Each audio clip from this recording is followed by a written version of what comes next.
Pavargote nuo nuobodaus Minecrafto? Norite kažko, kas jūsų serverį paverstų tikrai įspūdingu? Na, pasiruoškite, nes su jumis sveikinuosi aš, Raudonasis Lapinas, ir šiandien jums papasakosiu apie vienus iš geriausių Minecrafto įskiepių, arba kitaip tariant, pluginų serveriui, išgyvenimo serveriui, tau ir tavo draugams. Saulei kylant, pradėkime nuo to, tai kaipgi iš vis atsirado pluginai. Tai vienas dėdė, kuris mokėjo programuoti, kartą pagalvojo, kad, na žinot, tas Minecraftas gal čia nebe toks jau ir įdomus, kažkaip tai trūksta kažko, kažkaip tai va čia žaidžiam su draugais, gal žaidžiam su kokiais netradiciniais launcheriais, draugai prisijungia, pridaro nesąmonių su kitokiais vardais ir panašiai. Ir sugalvojo, kad vat aš čia truputėlį paprogramuosiu. Ir jis paprogramavo ir sukūrė patį pirmą pluginą. Neklauskit, koks jisai, nes mano tokios didelis smegenis tokios informacijos neprisimena. Po to tokių dėdžių atsirado vis daugiau ir automatiškai visi serveriai pradėjo tobulėti, keistis, atsirado vis naujesnių ir įdomesnių pluginų, kurie keitė įvairius dalykus.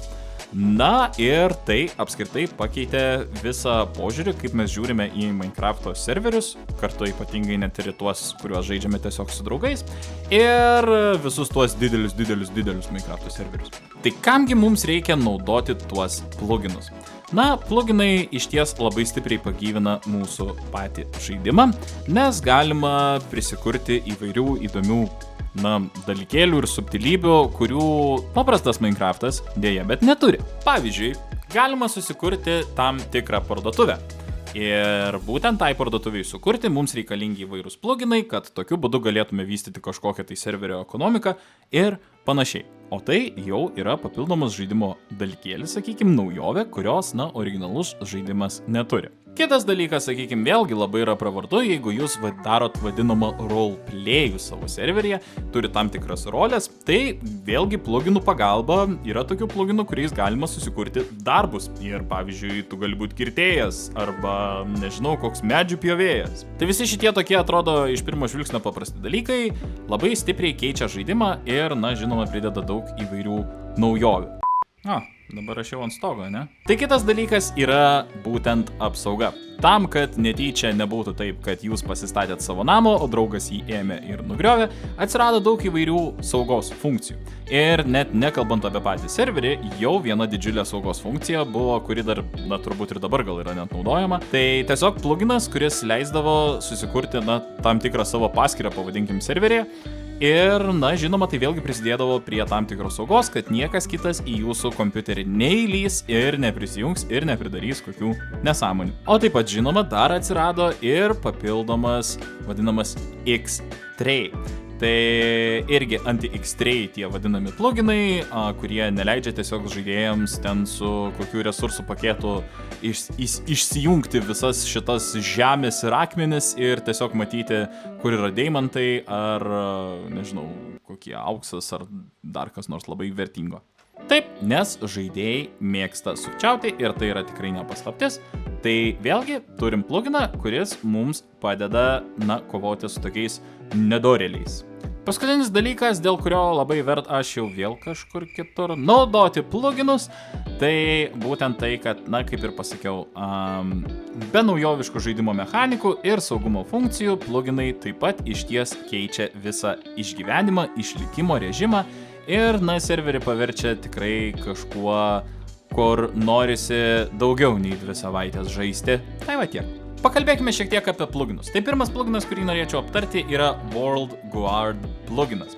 Tai būtent šio plugino pagalba jūs galite ne tik išsaugoti savo iš esmės pasaulį ir jeigu kažkas kažkur jį atsisiųsti, perkelti arba, nežinau, pakeisti visiškai kitą standartinį žemėlapį ir tiesiog įdėti tam tikrus dalykus, bet kartu tai yra ir pakankamai gera funkcija, leidžianti šiek tiek, keisti apskritai visą Minecrafto vaizdą, peizažą ir kaip, tarkim, kur nors atsiranda tam tikri dalykai. Tai jeigu mėgstate kurti, esate labai stipriai meniškas žmogus, World Guard jums padės tikrai nemažai, sakykim, tiek prižiūrėti, tiek šiek tiek pristatyti ir pastatyti savo pasaulio, tad, kiekvienam serveryje negaliu sakyti, kad jis yra labai būtinas, bet jį turėti tikrai visada apsimoka, nes gali, pavyzdžiui, padaryti, tarkim, kokią nors gražią įlanką vandenyje, arba iškasti kur nors kokį nors didelį nestandartinį tuneliuką. Vat kaip ten aš biškį pakasinėjau. Kitas pluginas pavadinimu Grief Prevention, tai pluginas tiems tavo draugams arba jūsų draugams, kurie, mėgsta tiesiog gadinti pasaulio grožį ir tiesiog iškasti medį arba va taip palikti ir išeiti, kur ten tas medis turėtų stovėti. Kitaip tariant, apsaugo jūsų serverį nuo grifinimo. Grifinimas tai yra tiesiog specialus, nedraugiškas ir labai neetiškas ir negražus piktybinis pasaulio gadinimas. Dar vienas pluginas, kuris nėra labai būtinas, bet jeigu turi tokių draugų, kurie mėgsta kelti šposus ir ką nors labai negražiai griauti, taip pat galite panaudoti būtent ir šį pluginą. Dar vienas pluginas, kuris išties nežmoniškai keičia patį supratimą, ką mes vadiname Minecrafto išgyvenimo serveriu, tai yra Essentials X. Ir dangau, turbūt nėra ant šio žemės tokio serverio, kuris turėtų, nemenką kiekį žaidėjų ir neturėtų būtent šito plugino. Jeigu bent kartą esate žaidę kažkokiam serverį, tai turbūt visos Set Home, TPA, Accept ir taip toliau komandos jums yra visiškai nesvetimos. Ir ką jūs galvojat? Essentials X pluginas turi visas šias komandas. Tai, labai stipriai čia neišsiplėsiu, nes tiesiog bandau kiekvieną apžvelgti taip šiek tiek paviršutiniškai ir papasakoti, kas jūsų serverį gali padaryti išties įdomesniu.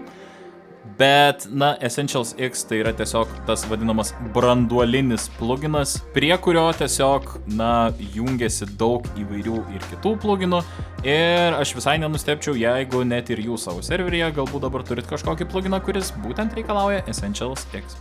Jeigu žaidžiau su kokiu 10 draugų, arba, kad ir su 5, tai šitas pluginas ko gero būtų pirmasis, kurį aš įrašau, tiesiog dėl visų home funkcijų ir panašiai, kad būtų galima, kaip ir žaisti kartu, bet kartu ir privačiai.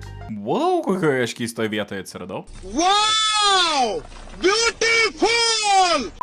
Bet dabar pakalbėkime šiek tiek apie apsaugą. Tai vienas iš pluginų yra pavadinimu Anti-Cheat, kuris, tiesiog pastebi žaidėjus su nelegaliomis programomis ar su nelegaliais įskiepiais, kurie tiesiog bando sukčiauti ir gadina visą Minecrafto periodą, kuris vėliau pasidaro į max 2 savaitės. Tai vėlgi labai geras pluginas ir, jis tiesiog taip paprastai ir vadinasi Anti-Cheat. Taigi, jeigu jau turit Anti-Cheatą ir dabar žaidžiat sąžiningai, dar vienas dalykas, apie kurį reiktų pagalvoti, yra šiaip keisti užlūžimai ar, sakykime, didelis griaustinis jūsų namuose, kur jums padės Core Protect. Tai Core Protect pluginas, daugiau reikalingas, jeigu netyčia kažkas nutiko. Taip, aš čia dar nevaikščiau, čia man viskas atsiranda. Tai jeigu kažkas netyčia nutiko ir tiesiog reikia tą serverį kažkiek taip pavadinkim rollbackint, arba kitaip tariant atsukt atgal. Ir prie viso šito jis dar kartu ir įrašo visas pastabas, visus veiksmus ir prideda kitą efektyvią moderaciją. Tai jeigu planuojat žaisti daugiau negu 2 savaitės, tai šitas pluginas yra tikrai fainas dalykas turėti, nes jeigu netyčia kažkas nutiko ir, pavyzdžiui, virš jūsų galvos atsispavino 15 000 creeperių ir išsprogdino viską, ant ko jūs stovite, galite bent jau kažkiek atsitraukti tą serverį atgal į jo senesnę būseną. Ar nusileisiu ant šito bambuko? Važiuojam toliau. Gerai, už šitą jūs turbūt mane komentarų skiltyje užmušit, bet jeigu jūs mėgstat pinigus, tai turbūt žinot, kad jūsų serveris turi turėti tokį pluginą pavadinimu Vault. Tai šitas pluginas yra vienas iš turbūt reikalingiausių pluginų, kuriuos naudoja daug kitų ekonomikos pluginų ir pagrinde tiesiog prideda daug įvairių galimybių ir leidimų, o taip pat jame nesunku prižiūrėti ir tvarkyti serverio ekonomiką, kad serveris būtų tiesiog optimalus ir subalansuotas. Jeigu jums pabodo paprasti villageriai ir norite susikurti savo kažką tokio įdomesnio ir subtilesnio, o galbūt norite sukurti draugams kokį nors nuotykių išvyka.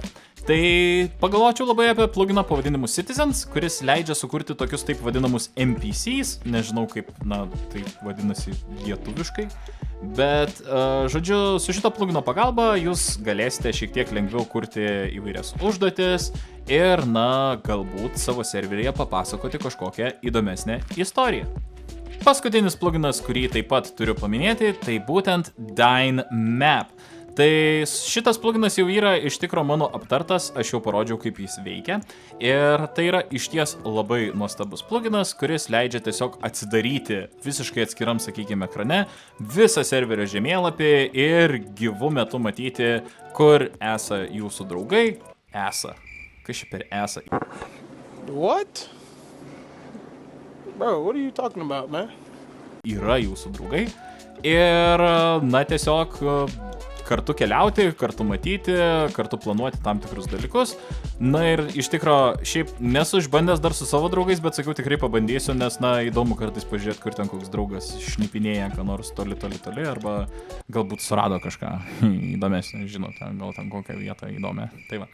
Arba kokį gal gražų ežerą. Gerai, aš jau per daug užsikalbėjau.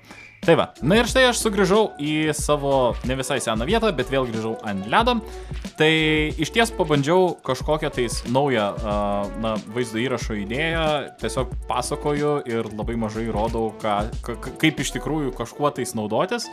Tai nežinau, ar jums net patiks, jeigu patiko tokia pamoka, tai būtinai paspauskite mygtuką patinka ir, jeigu jums patinka klausytis Raudonojo Lapino, jūsų ištikimo ir pačio mieliausio podcasterio, tai prenumeruokite Red Fox Cloud kanalą, būtinai parašykite patinka taip ar nelabai patinka, kad žinočiau tiesiog, ar man toliau čia podcastinti ir jums kalbėti. Taip pat parašykit, ką veikia šiuo momentu, nežinau, gulit, valgot, ką nors labai įdomu išgirsti, ar čia aš daugiau tikrai kaip podcasteris, ar jūs iš tikro čia bandot kažko iš manęs išmokti.